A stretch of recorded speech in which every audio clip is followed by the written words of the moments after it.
Hey, what's up guys? It's Maz here, coming at you with another video. This week we got week 11 recap, and this week was a bit of a crazy week in college football. But before we get into the video, don't forget to hit the like, subscribe button, and the post notification button so you don't miss a video. But let's get into the video. The first game we got this week is Michigan versus Penn State. Michigan ended up winning this game 24-15. But before we get into that, I just wanted to talk about the Michigan cheating scandal and how they were recording their opponents' signal calls and things like that. I obviously don't condone cheating and the people that do it, but I feel like if you're going to punish Michigan, and especially Jim Harbaugh, I think that you also have to spend more time and resources and see who else is doing it and find the other teams that are doing it, because let's be honest, there's more teams than just Michigan doing this. Like, I think it came out that Ohio State and Rutgers were also doing it. So if you are going to punish Michigan and Jim Harbaugh, I think you need to put the time and resources and punish the other cheaters. And with that out of the way, let's get into the recap. Even with Michigan not having Jim Harbaugh on the field and also throwing the ball 8 times, they find a way to get it done in Happy Valley. And I don't know if it's a credit to Michigan or a discredit to Penn State, that statement, but they found a way to get it done in Happy Valley. No matter what the CFB ranking says, I believe Michigan is the #1 team in the nation. And I feel like they will show this at the end of the year. I think they end up beating Ohio State and winning the Big Ten championship game, which I think will boost them to #1 in the rankings. And on the other side of the ball, Penn State's offense continues their putrid performances, and this causes their OC to get fired. And this was a long time coming, but I also don't think it was completely his fault. Even though he does have all that talent around him that Penn State has gathered, I don't think it's all his fault. I think Drew Allaire's played very subpar this year, and I think most of it has been on him, but the OC's the scapegoat and he had to be fired. Depending on how the rest of the season turns out, I do believe Penn State and James Franklin will have a mutual parting of ways. I don't think this was a long time coming, but I feel like after this season and after Penn State not being able to win the big games recently, and James Franklin maybe even wanting to see other jobs, I feel like they will have a mutual parting of ways at the end of the year. My player of the game was Blake Corum. He basically was Michigan's entire offense in the second half because they were only throwing the ball 8 times throughout the entire game, and they just started running the ball every play in the second half. But he had 26 carries for 145 yards and 2 touchdowns and led the Wolverines to a victory in Happy Valley. The second game we got today is Georgia versus Ole Miss. Georgia won this game 52-17, and they completely routed Ole Miss in the second half, and it basically wasn't even a game. Before we talk about Georgia, I just wanted to talk about how Lane Kiffin can never win the big games. Whether it comes to Nick Saban or Kirby Smart, he can never beat the Bulldogs or the Tide, and it completely stuns the Ole Miss season and leaves them at a halt. Now for Georgia, they look legit. They've beaten Missouri and Ole Miss back-to-back, and they just got back Brock Bowers, so watch out for the Bulldogs in their college football playoff run. As I said in the beginning, this game was pretty close in the first half, and then Georgia just blew the doors open in the second half, and it basically wasn't a game, so there's not much to talk about. My player of the game is Carson Beck. He continues to improve week by week, and he had 306 yards and 2 touchdowns in this game. And a quick side note from the Colorado-Arizona game, the Colorado hype train has completely been derailed, and it's honestly questionable if they will make a bowl game. They still got 2 tough Pac-12 matchups coming up, and I don't want to sound like a hater, but I feel like every week I'm saying the same thing about Colorado, but I just want to get it through people's heads that this team isn't ready for a playoff run like people thought in week 3,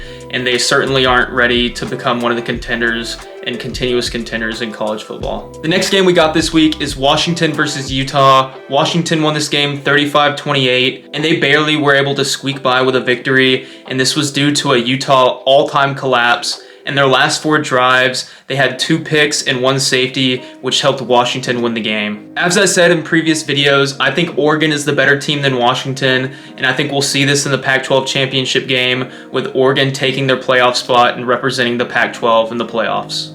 And on the other side of the ball for Utah, it's been sad to see their season go like this because they haven't had Cam Rising, and if they've had Cam Rising, they may be 9-1 and competing for the Pac-12, but it's just sad to see them without their quarterback. My player of the game is Michael Penix Jr. He had 332 passing yards and 3 total touchdowns. The next game we got this week is Missouri versus Tennessee. Missouri ended up winning this game 36-7 in an absolute dismantling. This game was close in the first half and it was very low scoring, but in the second half, Missouri put their foot on the gas and they didn't let up from there. Turnovers and lack of second half defense killed Tennessee, and it put another one in the loss column for the Tennessee Volunteers. For Missouri, they'll end the year 10-2 because I believe that they will beat Arkansas and Florida. But I think they could have easily been 12-0 because they played LSU very close and also Georgia very close. And watch out for them for years to come. And if they are able to keep Eli Drinkowitz as their head coach, they could be very dangerous for the years to come for the SEC. My player of the game is Cody Schrader. He had 321 total yards on 40 touches and 1 touchdown and helped the Tigers beat the Volunteers. Another quick side note this week, Alabama continues their dominant win streak in destruction of Kentucky, and Alabama is starting to win games because of Jalen Milroe, even putting him in the Heisman discussion, and I'd look for them to give Georgia trouble in their SEC championship game. The second to last game we got this week is North Carolina versus Duke. North Carolina won this game 47-45 in a double OT thriller. It was extremely impressive that Duke was able to keep this game so close with a backup quarterback, and that just speaks volumes to how good their team is. Even without Riley Leonard, they're able to keep a game close against a top 25 team. The North Carolina defense continues to look suspect by giving up 40+ points for another week in their season, and their offense continues to carry this lackluster defense. One thing that surprised me in this game was that UNC stormed the field at the end of the game. I understand this is a big rivalry for them, for college football and college basketball, but they are the ranked team and they are better than Duke, and Duke had their backup quarterback, so I didn't expect them to storm the field in this game. My play of the game is Drake May. He showed great composure in OT and had 364 total yards and 3 total touchdowns. The last game we got this week is Oregon versus USC, and Oregon won this game 36-27. This game was a lot closer than I anticipated, but I had the same outcome with the Oregon Ducks ending up on top. I just thought there was no way USC could stop an Oregon team that is on fire right now. In this game, Bo Nix continues his Heisman campaign with 412 passing yards and 4 touchdowns. And on the other side of the ball for USC, I feel like I'm continuously beating the dead horse with this one, but this has been an extremely disappointing year for USC, and even with Caleb Williams, they continue to disappoint. My player of the game is obviously Bo Nix. He had 161 passing yards and 2 touchdowns in only the first 2 drives of the game, which is a crazy stat to think about. And to wrap up the video, I just have a couple finishing points that I wanted to get to before I finish the video. And the first one is that Auburn obliterates Arkansas, basically sealing Sam Pittman's fate of being fired as the Arkansas head coach, and that Auburn will be on a 4-game win streak heading into the Iron Bowl, making that a game to take very seriously. And the next point I got this week is A&M beats Mississippi State 51-10, but the result basically doesn't matter because Jimbo Fisher has been fired, and I will talk about this more on the podcast that I will release in the coming weeks. The last thing I want to talk about this week is the Heisman race. I currently have Jaden Daniels and Bo Nix as my Heisman leaders. I know Jaden Daniels is putting up historical stats, but so is Bo Nix. He has become the most efficient quarterback in college football history, having 78% completion percentage, which is just crazy to think about. And I think he will lead his team to the college football playoff, which you can't say the same for Jaden Daniels. Now that's it for this week's recap. Let me know what y'all thought in the comments down below.